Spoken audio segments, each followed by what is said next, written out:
Welcome back to my YouTube channel. তো এখন আমি দেখাবো যে সুজুকি জিক্সার মোনোটোন বাইকের কীভাবে ওয়েল ফিল্টার এবং ওয়েল চেঞ্জ করা হয়।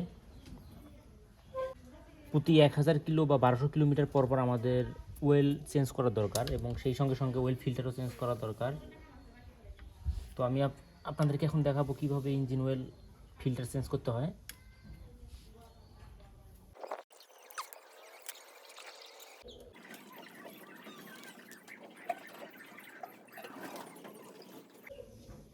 তো এটা হচ্ছে ইঞ্জিন অয়েল ফিল্টার। তো এই ইঞ্জিন অয়েল ফিল্টারটি আসলে আমাদের প্রতিবার যখন ইঞ্জিন অয়েল ড্রেন দেব তখন এটা আসলে চেঞ্জ করা দরকার। তা না হলে আপনার ঠিক এটা ফিল্টারিং করে এর ভিতর দিয়ে ইঞ্জিন অয়েলটি হচ্ছে আপনার এই হেডের মধ্যে যায় আর কি। হেডের মধ্যে দুটো ভাল্ব থাকে। তো এই ভাল্বগুলো হচ্ছে যদি ইঞ্জিন অয়েল সঠিকভাবে পৌঁছাতে না পারে তখন দেখা যাচ্ছে যে ভাল্ব সমস্যা হতে পারে এবং আপনার যে স্প্রিংগুলো থাকে ভাল্বের সঙ্গে ওই স্প্রিংগুলোরও নানা প্রবলেম হয়। তো এই কারণে আমাদের প্রতিবার ইঞ্জিন অয়েল চেঞ্জ করার সঙ্গে সঙ্গে আমাদের অয়েল ফিল্টারও চেঞ্জ করা দরকার।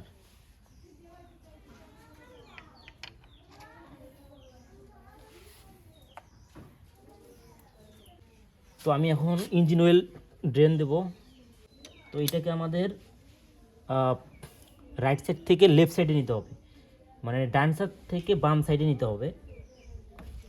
তো আমি যখন বাম সাইড থেকে ডান সাইডে নিলাম তখন আমার ইঞ্জিন অয়েল ড্রেন দেওয়ার যে নাটটি আছে আপনারা দেখতে পাচ্ছেন, এই নাটটি খুলে গেল।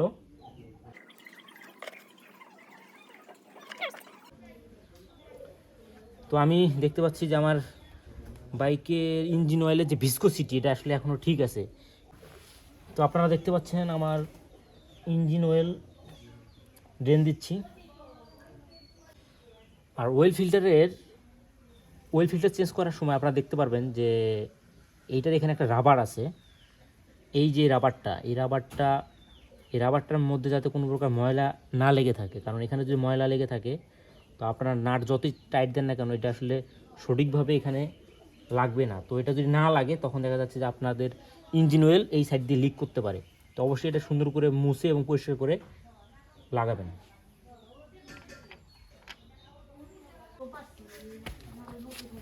তো আপনারা প্রতিবার হচ্ছে ইঞ্জিন অয়েল চেঞ্জ করার সময় একটু বাইকটি এদিক ওদিক করে নেবেন যাতে ইঞ্জিনের যত অয়েল আছে সবগুলো বের হয়ে যায়।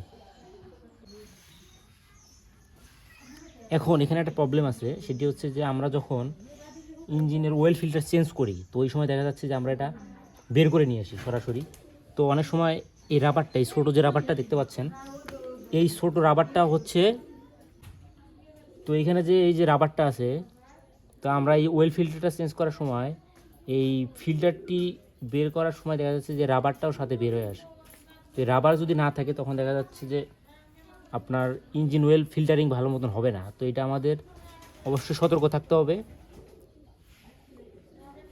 অয়েল ফিল্টার চেঞ্জ করার সময় যাতে এইটা খুলে না আসে।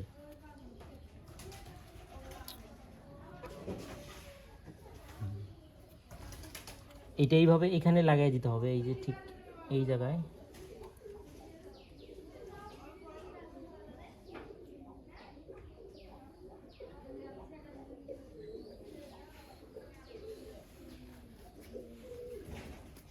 এটা হচ্ছে engine oil filter Suzuki, made in Indonesia. আপনারা দেখতে পাচ্ছেন সুজুকি জেনুইন ফিল্টার অয়েল। এটার প্রাইস হচ্ছে 130 টাকা। তো আমরা যদি ইঞ্জিন অয়েল ফিল্টার চেঞ্জ করি তাহলে আমাদের এখানে ইঞ্জিন অয়েল দিতে হবে 950 ml। আর যদি কখনো এটা চেঞ্জ না করা হয় তখন আমাদের ইঞ্জিন অয়েল দিতে হবে 850 মিলিলিটার। তো যেহেতু আমি এটা ইঞ্জিন ফিল্টারটি চেঞ্জ করলাম তো অবশ্যই আমাকে এখানে 950 ml ইঞ্জিন অয়েল দিতে হবে। তো ইঞ্জিন অয়েল আমি যখন দেবো তখন এটা আমি ভিজিয়ে নেব, তাহলে দেখা যাচ্ছে যে এই ইঞ্জিন অয়েলটা তাড়াতাড়ি দ্রুত হেডে পৌঁছাতে সাহায্য করবে। তো আপনারা যদি নাটটি টাইট দিবেন তখন অবশ্যই বাম সাইড থেকে ডান সাইডে এইভাবে টাইট দিবেন। এটা বেশি টাইট দিলে আবার এমন হতে পারে যে ইঞ্জিনের গার্ডটি ভেঙে যেতে পারে। এটা অনেকের ভেঙে গেছে, এরকম আপনারা অনেক ভিডিও পাবেন। তো আমার হচ্ছে এইটার মধ্যে আগের 150 গ্রাম ইঞ্জিন অয়েল আছে। তো এই ইঞ্জিন অয়েলের মধ্যে আমি নতুনটা ঢেলে ঠিক 950 গ্রাম ইঞ্জিন অয়েল করব। কারণ 950 গ্রাম ইঞ্জিন অয়েল আমি এই কারণে দিচ্ছি, যেহেতু আমার অয়েল ফিল্টারটি চেঞ্জ করা হয়েছে। এটা হচ্ছে অরিজিনাল শোরুম থেকে নেওয়া। এর প্রাইস হচ্ছে 660 টাকা, আর ইঞ্জিন অয়েল ফিল্টারের দাম হচ্ছে 130 টাকা। একদম জেনুইন অরিজিনাল। আমার এই 950 ml ইঞ্জিন অয়েল আমি এখন এখানে ঢেলে দিচ্ছি। তো আপনারা কি করবেন, এটি অবশ্যই ভিজিয়ে নেবেন, যাতে খুব দ্রুত ইঞ্জিন অয়েল ফিল্টারের মাধ্যমে হেডে পৌঁছাতে পারে।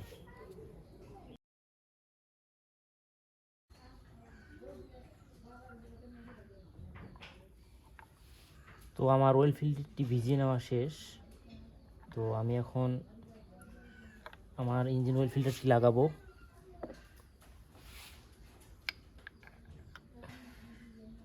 অবশ্যই এটা খেয়াল রাখবেন যে এটা আসলে কোন দিকে লাগাচ্ছেন। অবশ্যই এটা বাইরের দিকে থাকবে। অনেকেই উল্টো পাশে লাগায়, তখন দেখা যাচ্ছে যে ইঞ্জিন অয়েল হেডে যায় না, তো তখন ওই সময় ইঞ্জিন সিজ করতে পারে।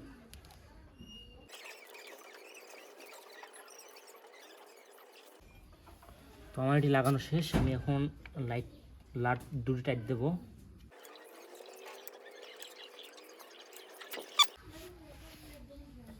তো যদি লিক করে তো আপনারা তখন এটি আবার একটু টাইট দিবেন।